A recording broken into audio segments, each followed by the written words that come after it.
Bom dia, tia Lê na área. Vamos ao nosso estudo de hoje, religião versus espiritualidade, o que não nos contaram. Antes da gente iniciar, eu preciso falar para você que muito a parte de estudo antropológico, tá? Antropologia que estuda cultura, crença de povos antigos. O convite que eu faço aqui a você é para você pensar a respeito do assunto, fora da caixa, fora do que a ciência veio estudando, né, no comportamento do homem, né, enquanto criatura existente neste planeta, tá bom? Então a gente vai olhar para a religião nesse conceito mais, o que fizeram com a minha mente até esse momento? É dentro dessa visão, dentro desse caminho que eu proponho para você o nosso estudo de hoje aqui da espiritualidade essencial. Vamos começar? Então vamos pensar aqui inicialmente em conceito. Religião vem da palavra religare. Religare quer dizer religar o homem a Deus. E o questionamento que eu comecei a fazer, depois de um tempo que eu saí das religiões e que eu comecei a pesquisar efetivamente as mensagens, né, principalmente a mensagem do Cristo, porque a gente vai estudando todas as culturas, todos os livros sagrados, até que a gente chega na mensagem. A mensagem do Cristo foi a que mais me tocou, mas é para mim, pode ser que não seja para você e tá tudo bem, mas aqui a gente está baseando o estudo da espiritualidade essencial na mensagem do Cristo. E aí eu comecei a me perguntar o seguinte: em que momento o homem realmente se desconectou de Deus? Será que essa desconexão realmente é possível? Será que essa desconexão aconteceu de fato? Hoje, com os estudos, né, da ciência, da física quântica, a gente vê que quando dois objetos estão entrelaçados, né, mesmo separados, eles continuam ali em contato, eles continuam trocando informações.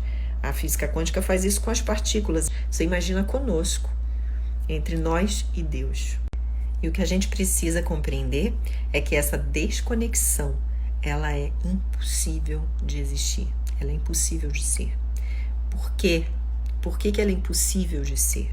Porque se existe vida, vida quem dá é Deus, Ele é vida. Se existe vida, existe a presença de Deus. E a gente pensa assim, mas e aí? A pessoa pode errar o alvo. Qual é o alvo? Reconhecer a unidade de uma só mente, um só coração, vivendo em unidade, em presença com o Criador. Né? Paulo dizia, nele nós vivemos, nos movemos e existimos, estamos imersos nele. Onde que está separado, gente? Se ele é onipresente, onisciente, onipotente, não tem como. E a compreensão disso faz com que nós mergulhemos em todas as bênçãos que vêm dessa consciência.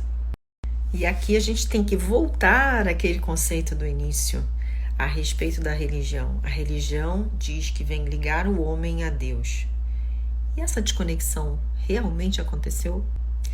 Onde, em que momento isso foi possível? Porque se Deus é onipresente, ou seja, preenche todo o espaço, e nós estamos imersos nele, como disse Paulo, nele nós vivemos, nos movemos, existimos e somos geração, somos criados por ele. Onde, nesse contexto, onde tudo está preenchido pela presença dele, que nós podemos viver separados dele? Percebe que isso não tem lógica? Isso é impossível. A ideia, religião, já é errada desde o início. E eu vou explicar para você o que aconteceu nessa história que a gente caiu nessa pegadinha aí, né? Milenar. A religião, ela focou única e exclusivamente naquela informação do homem sendo expulso do paraíso. Ela focou no homem pecador.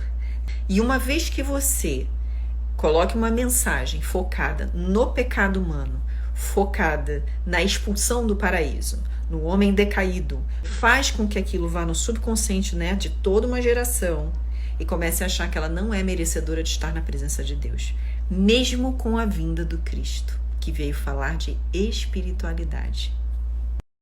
Quais foram os efeitos dessa mensagem distorcida ao longo de milênios? O fato do homem se sentir culpado, naturalmente ele se infringe a própria punição. Ele sai do alvo. Ele desiste de conhecer as leis e a presença divina. Ele se comporta como se estivesse fora de Deus. E ali ele mesmo vai se colocando essa punição e esse sofrimento e começa a se distanciar de Deus e colocar pessoas, instituições, como pontes de contato com o Criador. Sacerdotes, igrejas, ideias, né? Que você se apega ali e acha que tem que ter um intermediário entre você e Deus, que você não é merecedor, mas o intermediário é, então eu vou pedir para ele fazer por mim. E essa história, gente, é tão pesada, é tão forte, que mesmo quando Cristo veio combatendo todos aqueles dogmas religiosos, falando para as pessoas que o relacionamento estava disponível às pessoas, que Deus os assumia como filhos, não mais como escravos, né? Porque o Senhor Deus, né? Como se ele fosse um serviçal, né? Que os sacerdotes colocavam dessa forma. E aí vem Jesus e diz assim: não, você é filho, você pode conversar diretamente com o Pai, você não precisa de intermediário. Ele combatia aqueles ensinos religiosos que estavam predominantes na época. E o que aconteceu? Ele foi banido. E as religiões que vieram após ele, mesmo dizendo que são baseadas na mensagem dele, pregam a mesma coisa. Ignoraram a mensagem dele. Qual foi a mensagem dele? Que somos filhos e que Deus perdoa a todos. Então, Cristo focou em relacionamento, em reconhecimento de identidade espiritual, mostrou que essa separação não era possível. E aqueles que acreditassem nele estariam resgatados, né? Por quê? Porque era a crença, tanto que ele dizia: sua fé te curou. Se você tem fé no que ele estava dizendo, você estava acreditando no Pai, você estava retornando ao alvo, você estava assumindo o seu lugar no reino. Essa essência espiritual que o Cristo nos trouxe de volta ainda está sendo distorcida pelas religiões. Toda religião que prega o pecado, a dualidade, a punição, o castigo, está mantendo a mente das pessoas presas no looping de culpa, de não merecimento, de sofrimento, de sabotagem e de separação. Talvez você esteja aí pensando: caramba, mas eu frequento a minha religião, eu gosto tanto de estar com aquelas pessoas, de ir lá e cantar e participar e fazer a caridade, ou ir lá e fazer os trabalhos voluntários, eu adoro isso. Então, vamos ressignificar essa história.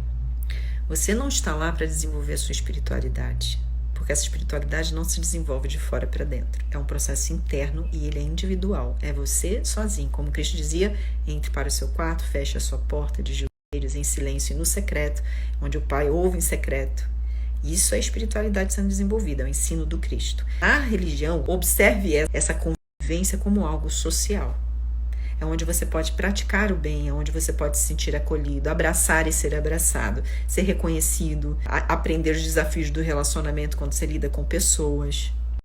Então, quando você começa a olhar desta forma, você vai começar a refletir sobre: se eu for à igreja todos os domingos, aquela sensação de cumprir o meu papel espiritual acaba. Porque você sabe que ir à igreja, assistir um culto ou uma sessão, ou seja lá o que for, não está trabalhando para a sua espiritualidade. Você pode receber ideias, ser nutrido por ideias, mas o que você faz com o que você recebe? Isso realmente está transformando a sua vida? Isso está melhorando o seu relacionamento, a construção da sua identidade? Isso é feito só aqui dentro. Você pode até receber as informações de fora, mas se essas sementes não penetrarem no teu coração, você não está fazendo nada. Então a espiritualidade ela é mais profunda, ela é um processo individual e interno. É a chamada do Cristo é essa chamada para esse desenvolvimento, para esse despertar. Então, de um lado, se você tem a religião que limita, você tem a espiritualidade do outro lado que te liberta, porque te coloca exatamente no centro do coração do Criador. E quando você está no centro do coração do Criador, do que você vai ter medo? Se você vai ser conduzido, você pode ser conduzido diretamente por Ele, acolhido e amado por Ele. E isso é um processo entre você e Ele, sem intermediários. O que você precisa ainda fazer é continuar estudando as suas leis e os seus princípios, para que esse relacionamento se fortaleça mais e mais, para que nenhuma ideia exterior de separação, de dualidade, de punição venha e envenene a sua mente, como foi envenenada as gerações e gerações passadas. Você pode se libertar sempre.